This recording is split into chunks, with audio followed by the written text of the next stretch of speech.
Happy evening all of you. I am professor Anant Kumar Das. जैसा कि मैंने प्रॉमिस किया था आप सभी बच्चों को, आप जिस भी रूप में जहां भी बैठे हो, जिस भी डेजिग्नेशन पे हो, एक्सप्लोर इंग्लिश के अंदर 2 वीडियो में बना चुका हूं आप लोगों के लिए, एक्टिविटी 1, एक्टिविटी 2। और आज से मैं उसका जो 6 पार्ट जो मैंने प्रॉमिस किया था उसमें कि इफेक्टिव रीडिंग, रीडिंग मतलब पढ़ना, इफेक्टिव राइटिंग लिखना, इफेक्टिव स्पीकिंग बोलना, इफेक्टिव लिसनिंग सुनना, इफेक्टिव प्रेजेंटेशन प्रस्तुतिकरण, है ना, कैसे अपने आप को आप डिस्प्ले करोगे, शो करोगे, है ना, बॉडी लैंग्वेज एटिकेट, ग्रूमिंग, इंडियनिज्म के हिसाब से, body tone, voice and accent, everything. उसके बाद इंटरप्रिटेशन, इफेक्टिव इंटरप्रिटेशन मैंने व्याख्या, विवेचना करना। ये 6 चीज़ों पे जो आपको मास्टरी करनी है, और उसका मैंने बताया था कि कैसे करनी है। डेवलपिंग वोकैबुलरी, सबसे पहले अपना शब्दकोश का भंडार बढ़ाना है आपको। दूसरा क्या बताया था हमने, ट्रांसलेशन, रीट्रांसलेशन। तीसरा डेली कन्वर्सेशन, और चौथा ग्रामर। तो मैं आज से पार्ट 1 एग्जैक्टली रीडिंग पार्ट सबसे पहले शुरू कर रहा हूँ। और रीडिंग में सबसे इंपॉर्टेंट पार्ट हर एग्जाम में आता है, क्योंकि मैं आपको सिर्फ इंग्लिश बोलने नहीं सिखा रहा हूँ, आपको 6 चीजें सिखा रहा हूँ। इंग्लिश पढ़ना, लिखना, बोलना, सुनना, उसका प्रस्तुतिकरण और उसकी व्याख्या। ये 6 चीजों में जिस दिन आपको मास्टरी हो गई, आपने अगर सीरियसली इसको पढ़ाई किया, इस वीडियो को सब्सक्राइब किया और हर वीडियो का आपने ध्यान से पढ़ा, सारी एक्टिविटी की, तो आपको इस देश में कुछ दिनों के बाद, 2 महीना, 3 महीना, 6 महीने के बाद आप खुद महसूस करेंगे कि आप जो भी एग्जाम में आप अपियर करोगे, इंग्लिश में कम से कम फेल नहीं होगे। It's my guarantee, 100% guarantee and warranty. चलिए आप लोग को बताते हैं एक्सप्लोर इंग्लिश। एक्सप्लोर इंग्लिश का मतलब है डिस्कवर करना, कि इंग्लिश को कहां तक, आप किस हद तक मैं आप लोगों को बता सकता हूं, कितनी दूर तक मैं जा सकता हूं, इसके ऊपर नॉलेज, इंफॉर्मेशन, एक्सपोजर के रूप में, है ना। That is explore English. बहुत बड़ा है, कोई भी विषय जो होता है, कोई भी सब्जेक्ट जो होता है, बहुत बड़ा होता है, बहुत वास्ट होता है। उसका हम 1% भी सीख लें बहुत हो गया, है ना। 1% के लिए भी जद्दोजहद, मारा मारी चल रही है। तो आपको आज मैं इंग्लिश रीडिंग में, जिसको बोलते हैं पढ़ना, इंग्लिश रीड कैसे किया जाता है, मुंह खोल के पढ़ना। स्टार्टिंग में आप लोगों को सबको इंग्लिश का न्यूज़पेपर पढ़ते हो, कुछ भी कहीं भी कुछ इंग्लिश का मैगजीन पढ़ते हो, स्टोरी बुक पढ़ते हो, छोटा छोटा चंपक पढ़ते हो, है ना, कोई भी और इंग्लिश का मैगजीन है, कोशिश करो पढ़ने का, समझने का। डिक्शनरी नहीं देखना है अभी, पहले पढ़ो, आप समझने की कोशिश करो क्या लिखा है। अब पहले वोकैबुलरी मतलब शब्द को, शब्द भंडार बढ़ाना है। धीरे धीरे जैसे जैसे शब्द भंडार बढ़ेगा, देखोगे अब धीरे धीरे आपको इंग्लिश का वर्ड सब समझ में आने लगेगा। और मैंने पहले वीडियो में, दूसरे वीडियो में बताया है कि इंग्लिश सीखने का सबसे पहला रूल क्या है, कि छोटे छोटे वाक्यों को अपने घर पे बोलना शुरू करो, अपने दोस्तों के साथ, अपने मम्मी पापा के साथ, भाई बहनों के साथ, अपने फैमिली, फ्रेंड, रिलेटिव्स, अपने दोस्तों के साथ, कॉलेज में, स्कूल में, इंस्टीट्यूट, यूनिवर्सिटीज में, पूरा टांग टांग और हाथ तोड़ के बोलो, जिसका बोलना चाहते हो। बिल्कुल नहीं घबराओ, बिल्कुल नहीं शर्माओ।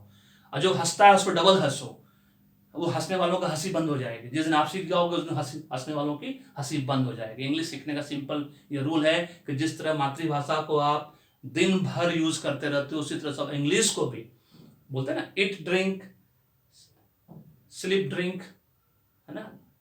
इस तरह से जब मैं बताया था तो पहले वीडियो, सेकंड वीडियो में, कि एकदम इंग्लिश को 24 घंटा 24x7 365 डेज आपको सिर्फ English English English English English करते रहना है। जिस तरह से आप मातृभाषा को दिन भर आप यूज करते रहते हो, इंग्लिश के साथ खाना है, इंग्लिश के साथ इट ड्रिंक बोलते हैं ना, स्लीप ड्रिंक, इंग्लिश के साथ पीना है, इंग्लिश के साथ सोना है, तीनों चीज करना है इंग्लिश के साथ, बस ये चीज है। चलिए इसको बोलते हैं कंप्रीहेंशन, सबसे इंपॉर्टेंट पार्ट। किसी भी एग्जाम में, पूरे हिंदुस्तान में सारे बच्चे जो इंग्लिश में फेल होते हैं, कंप्रीहेंशन में फेल होते हैं।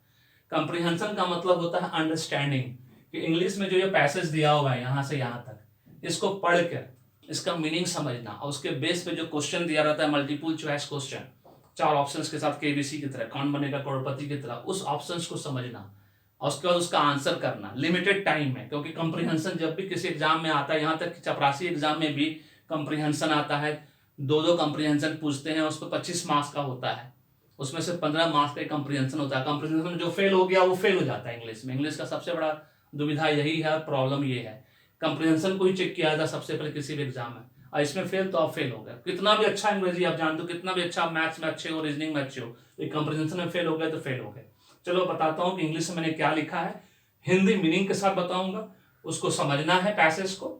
मैंने हिंदी मीनिंग लिखा नहीं, जानबूझ के नहीं लिखा है, क्योंकि वो आपको खुद वीडियो पॉज करना है और जो जो मैं बता रहा हूं उसको हिंदी मीनिंग को लिखना है, और फिर इस क्वेश्चन को सॉल्व करने की कोशिश करना है। क्योंकि मैं एक्सप्लोर इंग्लिश के अंदर मैं उन सभी बच्चों से बात कर रहा हूं जो ये मान के चल रहे हैं कि हमें अंग्रेजी शुरुआत से सीखनी है, इंग्लिश शुरुआत से सीखनी है, जंप करके 10वीं सीढ़ी पर नहीं चढ़ जाना है या 20वीं सीढ़ी पर नहीं चढ़ जाना है।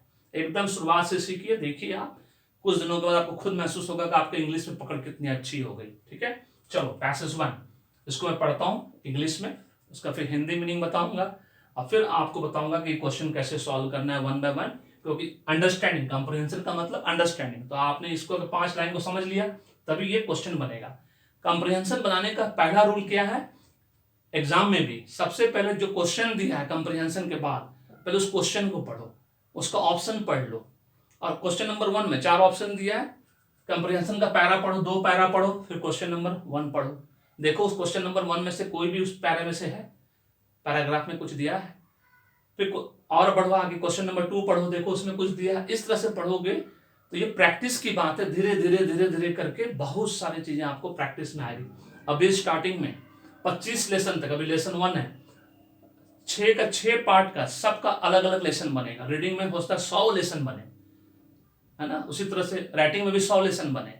तो वो सब लेसन आपको 1 बाय 1 आपको सब्सक्राइब पहले कर लेना है चैनल को, और जितने दोस्तों तक फैला सकते हो, अगर टीम बना सको, है ना, टीम वर्क में पढ़ सको तो और मजा आएगा। क्योंकि जो भी बोलना है सब इंग्लिश में बोलना है, जितना टांग तोड़ना है तो देखो मजा आएगा, दोगुना मजा आ जाएगा। अब चलते हैं। Vaibhav is a diligent, very diligent boy. Vaibhav is a very diligent, diligent का मतलब हम नहीं बताएं क्योंकि मैंने यहां मीनिंग पूछा है अभी आप लोगों से,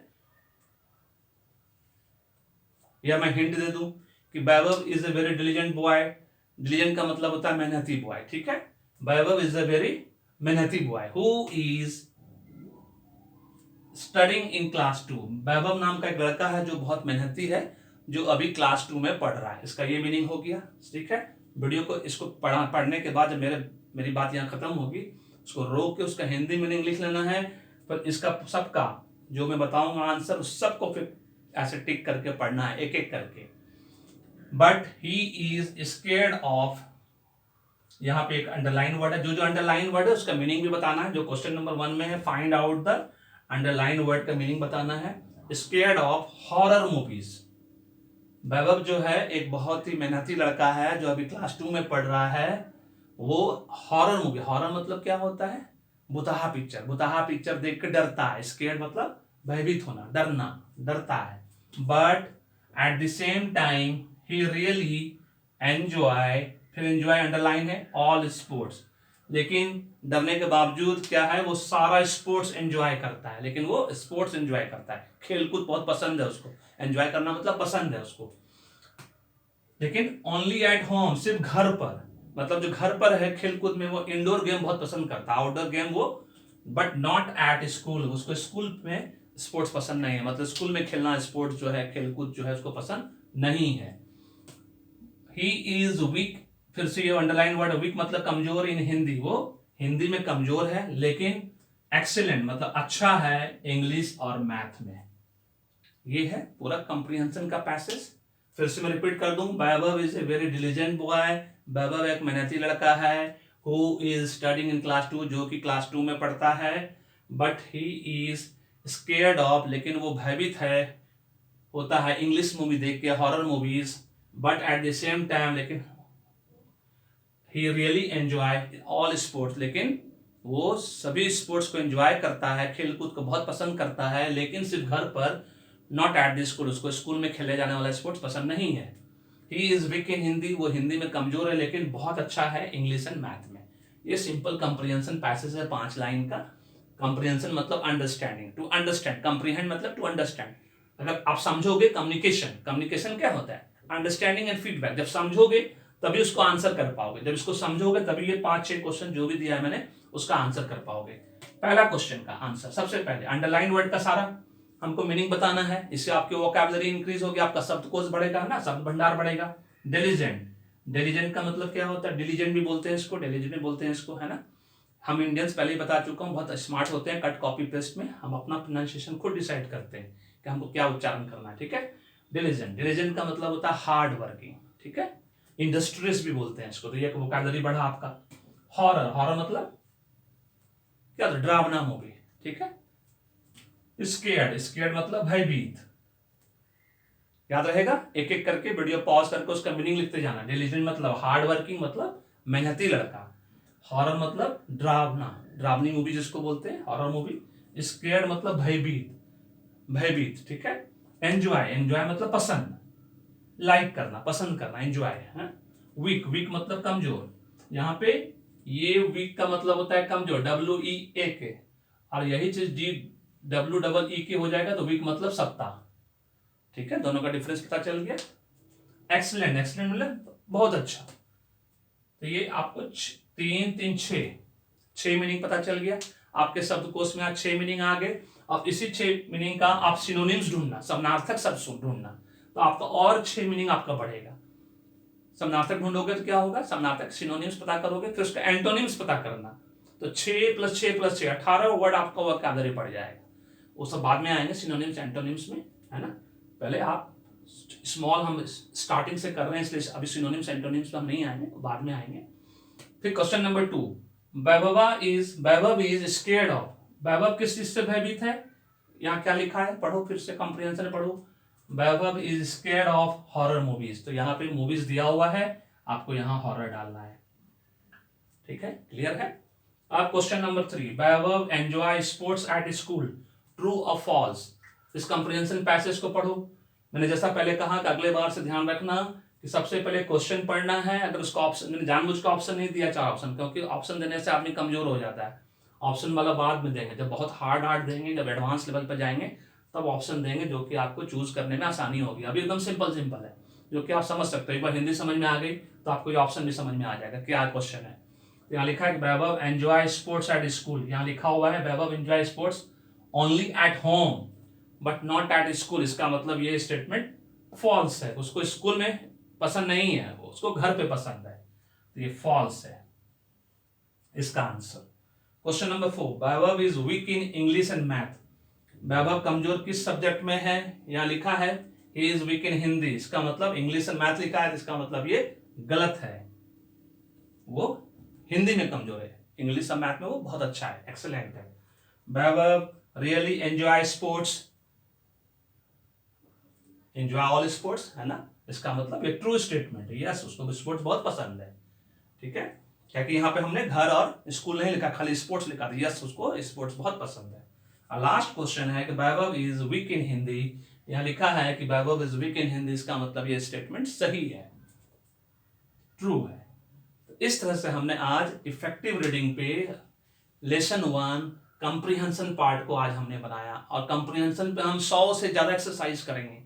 अभी एकदम बिगनर लेवल का, जैसे को बोलते हैं ना, प्री फाउंडेशन, फिर फाउंडेशन, फिर पोस्ट फाउंडेशन, फिर इंटरमीडिएट लेवल पे जाएंगे, फिर एडवांस लेवल पे जाएंगे, तब देख मजा आएगा कॉम्प्रिहेंशन बताने का। अभी आपको महसूस हुआ होगा कि ये आप लोगों के लिए हो सकता है आपको लगा कि अरे फ्री फाउंडेशन ये अच्छा खासा है ना, लेकिन ये एकदम सिंपल है, इससे भी सिंपल सिंपल है। धीरे धीरे कोशिश करेंगे और आपकी क्रिएटिविटी बढ़ाएंगे आपको हम, है ना, तो आपको और मजा आएगा इन सब चीजों को डील करने में। सो अब मुझे पूरा विश्वास है कि अगर आपको लॉजिक पसंद आया, आप अगर दिल से सीखना चाहते हो, आपकी नीयत साफ है सीखने की, तो आप जरूर सीखोगे और 100% सक्सेसफुल होगे अपने जीवन में। Thank you so much, may God bless you, the happy beginning.